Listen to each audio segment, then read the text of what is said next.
नमस्कार विद्यार्थियों, श्री श्याम कॉलेज की ऑनलाइन क्लासेज में आपका स्वागत है। इस क्लास में हम बीए बीएड थर्ड ईयर के लिए विश्व का प्रादेशिक भूगोल पढ़ रहे हैं। विश्व के प्रादेशिक भूगोल के अंतर्गत ये 48वां भाग है। विश्व के प्रादेशिक भूगोल में हम एशिया महाद्वीप के बारे में पढ़ रहे हैं।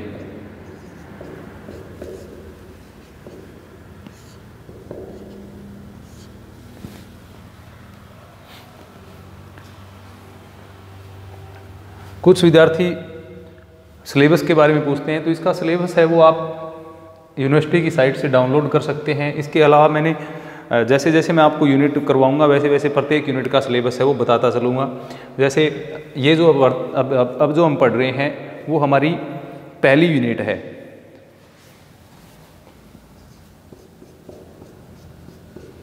और इसमें जो टॉपिक लगते हैं उसमें Asia in the context of world, यानी विश्व के संदर्भ में एशिया महाद्वीप,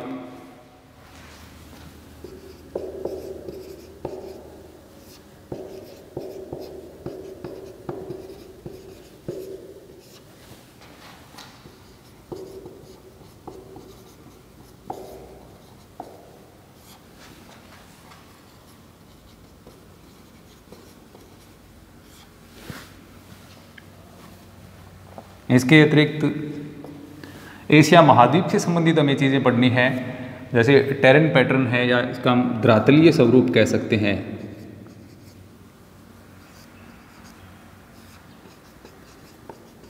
जिसमें हमने उच्चावचों के बारे में पढ़ा। इसके अलावा ड्रेनेज पैटर्न या अपवाह तंत्र। इसके अतिरिक्त इसमें क्लाइमेट यानी जलवायु। तो जो भी हम अब इस क्लास में पढ़ रहे हैं वो पूरा का पूरा सिलेबस के अकॉर्डिंग चल रहा है। सिलेबस में जो बिंदु है वही आपको करवाए जाएंगे, उसके अलावा एक्स्ट्रा है वो नहीं करवाया जाएगा। केवल इसमें जो पहले आपको प्रदेशों के बारे में बताया गया, तो प्रादेशिक भूगोल पढ़ रहे हैं तो हमें प्रदेश की संकल्पना के बारे में जानकारी होना बहुत ही जरूरी है। इसलिए आपको प्रादेशिक भूगोल की सामान्य या प्रदेश की सामान्य जानकारियाँ हैं वो बताई गई हैं। तो Asia in the context of the world, terrain pattern, drainage, climate, इसके अलावा नेचुरल वेजिटेशन यानी प्राकृतिक वनस्पति,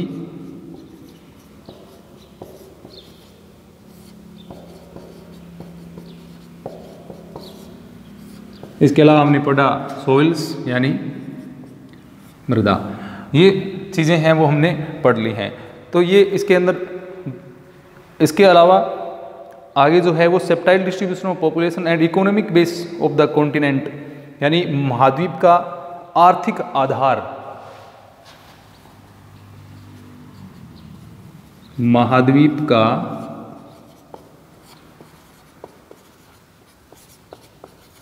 आर्थिक आधार, इकोनॉमिक बेस ऑफ कॉन्टिनेंट।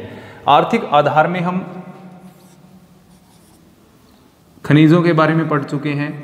किसी भी देश का आर्थिक आधार हैं वो या तो खनिजों पर आधारित हैं, कृषि पर आधारित हैं या उद्योगों पर आधारित। तो उनके एशिया महाद्वीप के जो आर्थिक आधार हैं उसमें हम थोड़ा थोड़ा खनिजों के बारे में, कृषि के बारे में, उद्योगों के बारे में थोड़ी जानकारियाँ हैं वो प्राप्त करेंगे। विशेषतः जैसे मैंने आपको बताया कि कृषि है वो एशिया महाद्वीप का प्रमुख आर्थिक आधार है।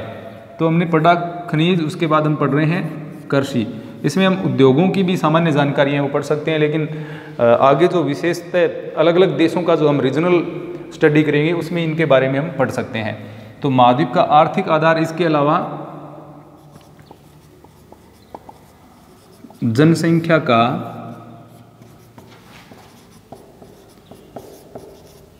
स्थानिक वितरण, जनसंख्या का स्थानिक वितरण, septile distribution of population. Septile distribution of population हम आगे पढ़ेंगे इसमें। तो ये पहली यूनिट में हम एशिया महाद्वीप के बारे में इतनी जानकारियां हमें पढ़नी है, जो कि हम कंटिन्यू है वो पढ़ रहे हैं। विश्व के संदर्भ में एशिया महाद्वीप के बारे में पढ़ा, धरातलीय स्वरूप, अपवाह तंत्र, जलवायु, प्राकृतिक वनस्पतियाँ, मृदा, महाद्वीप का आर्थिक आधार हम पढ़ रहे हैं। उसके बाद जनसंख्या का स्थानिक वितरण हम पढ़ेंगे। इसके बाद में इसमें जो नेक्स्ट टॉपिक आते हैं वो regional studies of China and Japan, यानी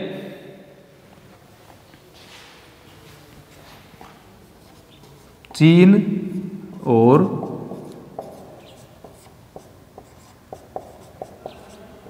जापान का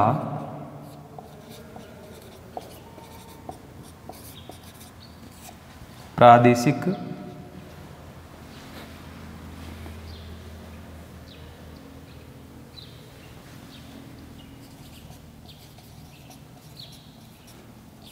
अध्ययन, ये आपके पहली यूनिट का सिलेबस है।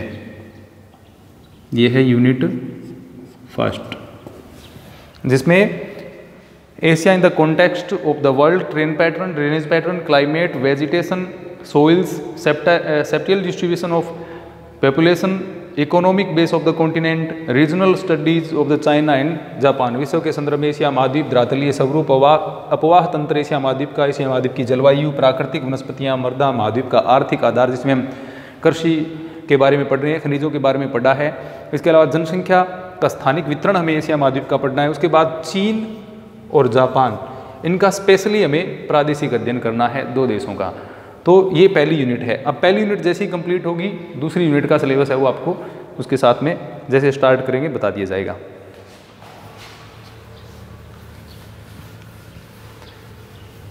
अब एशिया महाद्वीप हम पढ़ रहे हैं और एशिया महाद्वीप में कृषि के बारे में हम पढ़ रहे थे, और जो टॉपिक चल रहा था वो था चावल। चावल के लिए आवश्यक भौगोलिक दशाएं हमने पढ़ी थी। जैसे कि हमने पढ़ा, चावल है वो उष्णकटिबंधीय आर्द्र जलवायु का पौधा है, यानी इसको ज़्यादा वर्षा की और ज़्यादा तापमान की आवश्यकता है वो होती है। तो ये उष्णकटिबंधीय आर्द्र जलवायु का पौधा है। तापमान हमने पढ़ा, चावल के लिए 25 से 30 डिग्री जो तापमान है उसकी आवश्यकता होती है। इसके अलावा वर्षा के लिए हमने देखा 100 से 200 सेंटीमीटर जो वर्षा वाले क्षेत्र हैं वहाँ पर चावल की कृषि की जाती है। कम वर्षा वाले क्षेत्रों में सिंचाई के साधन अगर उपलब्ध हैं तो भी चावल की कृषि है वो की जाती है। जैसे पंजाब में, हरियाणा में चावल की कृषि है वो सिंचाई पर आधारित है। इसके अलावा तटीय भागों में या जिन भागों में वर्षा ज़्यादा होती है वहाँ पर वर्षा के माध्यम से भी चावल की कृषि की जाती है, क्योंकि इसकी फसल में पानी के खड़ा रहना बहुत ही आवश्यक होता है। इसके अलावा मिट्टी जो होती है, चावल की फसल के लिए मिट्टी जो नदियों के द्वारा लाई गई जलोढ़ मिट्टी या फिर जो दोमट मिट्टी जिसमें चीका की मात्रा हो, यानी जो जल को लंबे समय तक संजोए रख सके, इस प्रकार की मिट्टियों की, उपजाऊ मिट्टियों की इसके लिए आवश्यकता होती है। इसके अतिरिक्त धरातल की अगर हम बात करें तो विशेषतः इसके लिए समतल धरातल की आवश्यकता होती है ताकि पूरी फसल में पानी है वो बराबर भरा रह सके।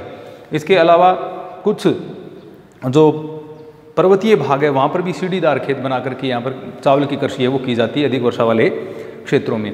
इसके अतिरिक्त जैसे हमने देखा, मानव श्रम की ज़्यादा आवश्यकता होती है चावल के पौधों को लगाने के लिए, निराई गुड़ाई के कार्य करने के लिए, पानी देने या अन्य जो कार्य हैं उसके लिए भी मानव श्रम की इसमें अत्यधिक आवश्यकता पड़ती है।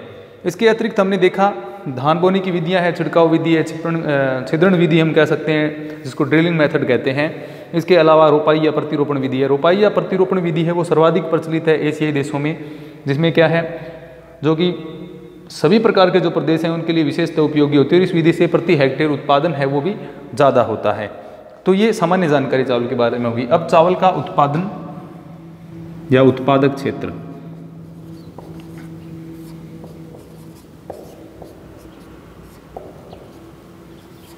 उत्पादक क्षेत्रों में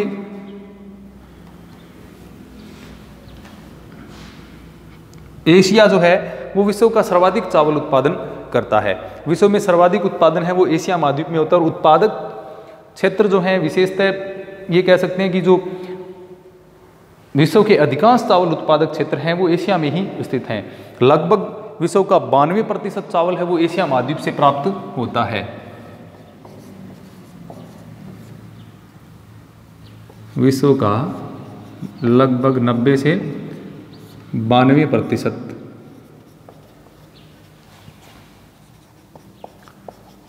चावल एशिया से प्राप्त होता है। और एशिया में अगर हम बात करें, एशिया का दक्षिणी पूर्वी मानसूनी एशियाई जो क्षेत्र है वो विशेषतः चावल का सब उत्पादन ज़्यादा करता है। इसी क्षेत्र में चावल उत्पादन एशिया में ज़्यादा होता है।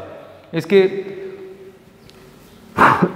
लगभग 95% जो एशिया का चावल है उसका, यानी 7% जो एशिया में चावल उत्पादित होता है जो कि विश्व का 92% है, उसका 95% पूरा चावल जो एशिया में उत्पन्न होता है उसका 95% है वो दक्षिणी पूर्वी एशियाई जो मानसूनी एशियाई देश हैं उनमें किया जाता है, क्योंकि यहाँ पर अच्छी खासी वर्षा होती है जिसके आधार पर चावल की कृषि है वो आसानी से की जा सकती है। इसके अतिरिक्त अगर हम देखें तो प्रमुख देश कौन कौन से हैं, उसमें सबसे पहला स्थान आता है चीन का, चीन, और दूसरा आता है भारत।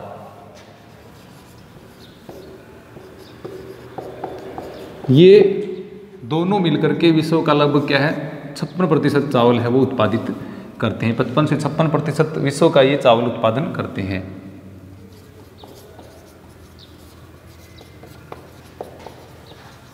चावल उत्पादन इन दोनों देशों के द्वारा किया जाता है। इसके अलावा अगर हम चावल उत्पादक देशों की बात करें तो इसमें इंडोनेशिया है, मलेशिया है, थाईलैंड है, वियतनाम है, इसके अलावा म्यांमार है, जापान है, फिलीपींस है, कोरिया है, पाकिस्तान है। इन सभी देशों में भी चावल का उत्पादन किया जाता है। तो हम एशिया के प्रमुख चावल उत्पादक देशों के बारे में देखते हैं। नंबर 1 पर आता है चीन।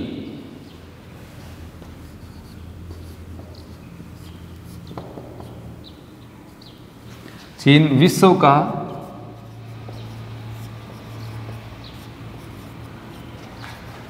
बृहत्तम चावल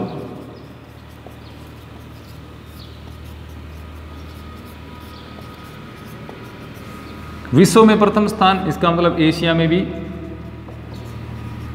इसका प्रथम स्थान है। सर्वाधिक चावल विश्व का चीन के द्वारा उत्पादित किया जाता है। अगर हम विश्व के संदर्भ में इसके उत्पादन की बात करें तो ये विश्व का लगभग 35 से 36% चावल है वो चीन में उत्पादित होता है। विश्व का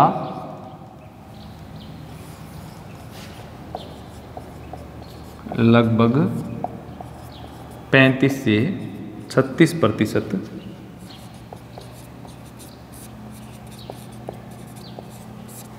उत्पादन है वो चीन में होता है। अब चीन में जो चावल उत्पादन होता है विश्व का सर्वाधिक वो कौन कौन से क्षेत्रों में होता है, यानी चावल के प्रमुख क्षेत्र कौन कौन से हैं, तो उसमें हम देखें तो यांगटी सिकियांग और सिकियांग जो नदियां हैं उनकी जो सहायक नदियों के क्षेत्र हैं उनमें चावल का उत्पादन है वो किया जाता है। जैसा कि हम जानते हैं नदी के जो डेल्टाई भाग हैं वो चावल के लिए सर्वाधिक उपयुक्त होते हैं। इसके अलावा जो तटीय भाग हैं वहाँ भी चावल का उत्पादन किया जाता है। तो चीन के प्रमुख क्षेत्र में देखें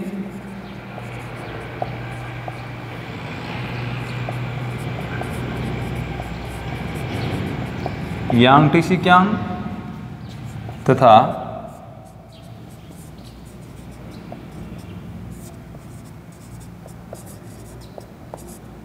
सिकियांग नदियों के क्षेत्र तथा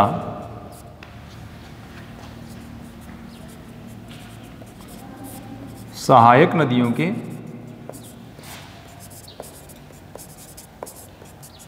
क्षेत्र। यांगटी सिकियांग और सिकियांग जो नदियां हैं उनका जो मैदानी क्षेत्र है उनमें उनके जो डेल्टाई क्षेत्र हैं उनमें और इनकी जो सहायक नदियां हैं उनके भी डेल्टाई क्षेत्रों में चावल का उत्पादन है वो किया जाता है। इसके विशेषतः अगर हम क्षेत्र की बात करें तो इसमें जेचुआन प्रदेश, इसके अलावा समुद्र तटीय जो डेल्टाई भाग हैं उसमें चावल की कृषि है वो ज़्यादा की जाती है। जेचुआन प्रदेश तथा तटीय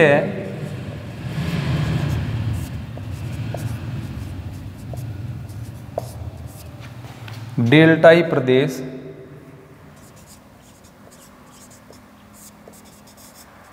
चीन का 80% उत्पादन करते हैं। तो जेचुआन प्रदेश यानी यांगटी सिकियांग और सिकियांग जो नदी हैं उनके जो सहायक नदियों के क्षेत्र या उनके जो क्षेत्र हैं उनसे जेचुआन प्रदेश में, और तटीय जो डेल्टाई प्रदेश है वो चीन का लगभग क्या है 80% चावल का उत्पादन यहाँ से हमें चीन को है वो प्राप्त होता है। अब 80 से 90% यहाँ हो गया। इसके अलावा चीन का जो दक्षिणी पूर्वी भाग है जहाँ पर वर्षा 150 सेंटीमीटर से अधिक होती है वहाँ पर भी चावल की फसलें हैं वो बोई जाती हैं। चीन के दक्षिणी पूर्वी भाग में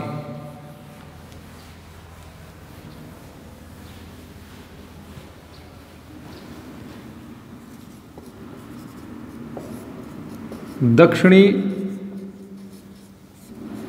पूर्वी भाग में 150 सेंटीमीटर से अधिक वर्षा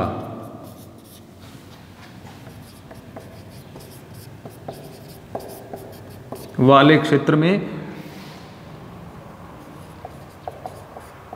वर्ष में चावल की 2 फसलें बोई जाती हैं।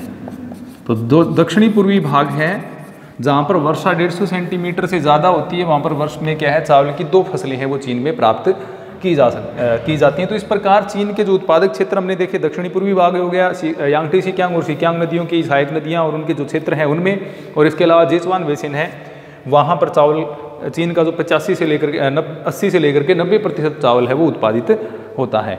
अब दूसरा स्थान आता है भारत का।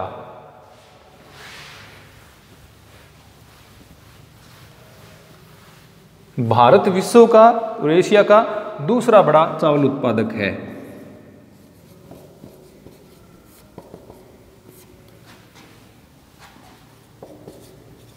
विश्व का दूसरा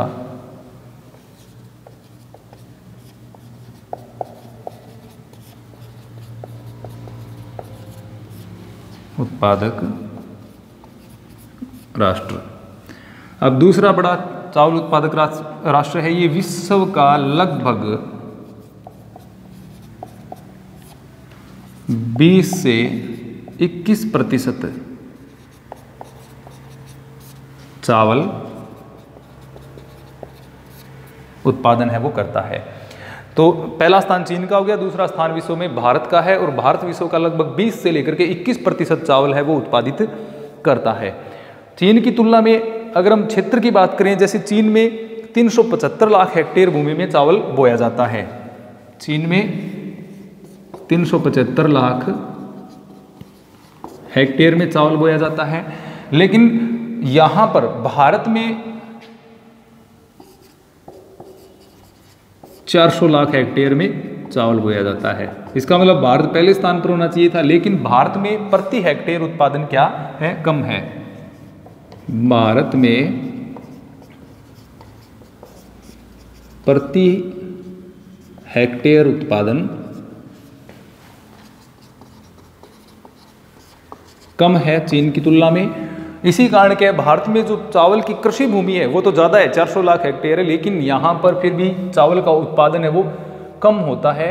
इसी कारण क्या है, भारत द्वितीय स्थान पर है और चीन का स्थान है वो क्या है, प्रथम स्थान आता है, क्योंकि यहाँ पर प्रति हेक्टेयर उत्पादन है वो ज़्यादा है। भारत में प्रति हेक्टेयर उत्पादन कम होने के कारण चावल की कृषि भूमि ज़्यादा होते हुए भी क्या है, यहाँ पर चावल का उत्पादन है वो चीन की तुलना में कम होता है। तो ये इसका कारण रहता है। अब भारत में पिछले 20 से 25-30 वर्षों की बात करें तो चावल का जो उत्पादन है और उसका उत्पादन क्षेत्र जो है उसमें उल्लेखनीय वृद्धि हुई है, लेकिन फिर भी प्रति हेक्टेयर उत्पादन यहाँ पर क्या है, कम देखने को मिलता है। अब प्रति हेक्टेयर उत्पादन चीन, जापान आदि देशों की तुलना में तो काफ़ी कम है भारत का। इसके अलावा भारत के अधिकांश जो चावल हैं उनकी उत्पादन क्षेत्रों की अगर हम बात करें तो उत्तरी मैदान, डेल्टाई भाग और समुद्र तटीय मैदान।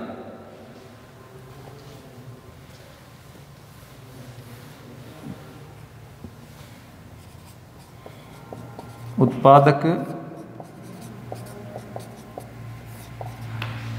क्षेत्र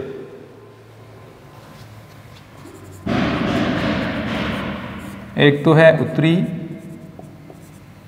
मैदान, इसके अलावा डेल्टाई प्रदेश। और डेल्टाई प्रदेश जैसा कि हम जानते हैं भारत में पूर्वी भाग जो है वहाँ पर डेल्टा ज़्यादा है, पश्चिमी भाग में कम है, तो विशेषतः पूर्वी डेल्टाई प्रदेश इसमें आएगा। डेल्टाई प्रदेश और इसके अलावा समुद्र तटीय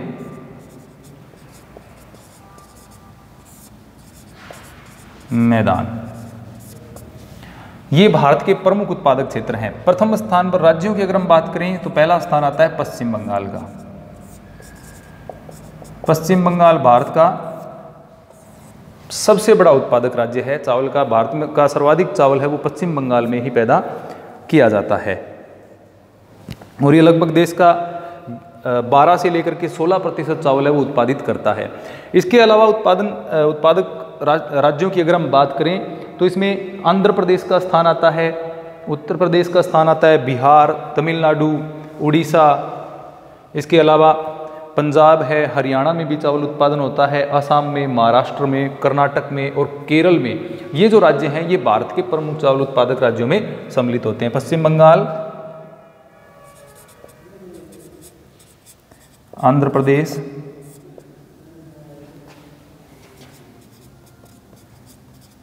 तमिलनाडु, कर्नाटक, केरल, उत्तर प्रदेश, इसके अलावा महाराष्ट्र, गुजरात, हरियाणा, पंजाब, हरियाणा और पंजाब, आसाम में भी, इसके अलावा असम में भी चावल का उत्पादन है वो होता है। तो ये भारत के प्रमुख चावल उत्पादक राज्य हैं। आंध्र प्रदेश, उत्तर प्रदेश, बिहार, तमिलनाडु, पंजाब, मध्य प्रदेश में भी चावल का उत्पादन होता है, उड़ीसा है, असम है, महाराष्ट्र है, कर्नाटक है और हरियाणा और केरल, ये जो राज्य हैं यहाँ पर चावल का उत्पादन है वो भारत में किया जाता है। इस भारत में भी चावल की 3 किस्में हैं वो बोई जाती हैं, या 3 फसलें हैं वो बोई जाती हैं, ओस, अमन और बोरो। ओस, अमन और बोरो। ये भारत में चावल उत्पादन में जब पढ़ेंगे तो उसको विस्तार से हम पढ़ेंगे। ये अलग अलग ऋतुओं के अनुसार, अलग अलग मौसम के अनुसार बोई जाने वाली 3 प्रकार की ये फसलें हैं, ओस, अमन और बोरो। ये चावल की वर्ष में 3 बार जो खेती की जाती है उसमें अलग अलग ये नाम उनको प्रदान किए गए हैं। तो इस प्रकार भारत है विश्व का दूसरा बड़ा चावल उत्पादक राष्ट्र है, जो विश्व का लगभग 20 से 21% चावल उत्पादन करता है। उत्पादक क्षेत्रों की बात करें, उत्तरी मैदान में उत्पादक क्षेत्र हैं जैसे उत्तर प्रदेश है, इसके अलावा पंजाब, हरियाणा और मध्य प्रदेश हैं, उत्तरी मैदानी क्षेत्रों में आते हैं। डेल्टाई प्रदेशों में पश्चिम बंगाल वाला क्षेत्र आ जाता है, इसके अलावा उड़ीसा का जो क्षेत्र है वो आ जाता है। समुद्र तटीय मैदान में आंध्र प्रदेश, तमिलनाडु, कर्नाटक, केरल, आंध्र प्रदेश, तमिलनाडु, केरल, ये जो क्षेत्र हैं ये विशेषतः तटीय प्रदेशों के उत्पादन क्षेत्रों में सम्मिलित किए जाते हैं। इसके अलावा कर्नाटक, आंध्र प्रदेश, तमिलनाडु और केरल, तो ये जो क्षेत्र हैं ये भारत के प्रमुख चावल उत्पादक क्षेत्रों में सम्मिलित किए जाते हैं। अन्य जो चावल उत्पादक क्षेत्र हैं एशिया महाद्वीप के, उनके बारे में हम अगली क्लास में पढ़ेंगे। धन्यवाद।